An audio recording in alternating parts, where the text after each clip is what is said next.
il y a des éléments qui sont positifs dans le projet de loi. Par contre, on a des grosses interrogations sur le rôle des MRC. Ce que je veux dire par là, est-ce que les MRC ont les spécialistes reconnus pour vraiment bien comprendre les enjeux d'une exploitation minière?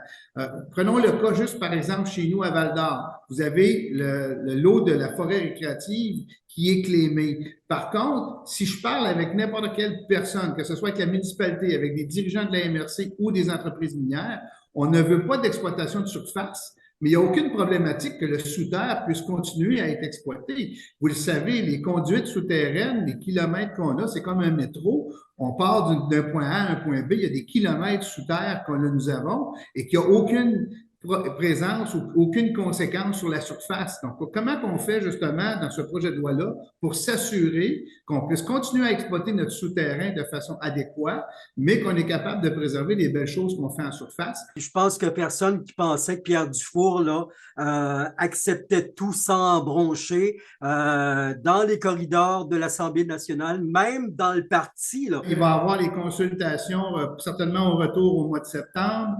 Il va y avoir tous les acteurs qu'on comprenne là, que l'Association d'exploration minière, l'Association minière, des particuliers, etc. Il va y avoir différents groupes qui vont être appelés ici au Parlement pour présenter la situation de comment ils la voient par rapport au dépôt de ce projet de loi-là. Et même nous, comme députés, naturellement, on est quelques députés concernés. Je pense à Denis Lamotte au nord du Québec, par exemple. Donc, c'est sûr et certain qu'on veut avoir certaines précisions sur certains éléments du projet de loi avant de dire que c'est un élément parfait de A à Z.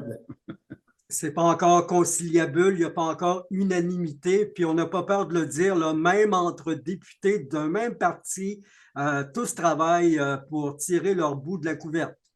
Mais c'est que les enjeux régionaux de chacun ne sont pas les mêmes. On peut comprendre que des endroits de grande villégiature, comme les Laurentides, par exemple, peuvent avoir une philosophie totalement différente de celle de l'Abitibi-Témiscamingue. On sait que chez nous aussi, on a quand même une qualité d'esquerre au niveau de l'eau, puis on sait que l'eau sera possiblement une des valeurs primordiales pour le développement des différentes nations au monde dans les prochaines années. C'est déjà entamé.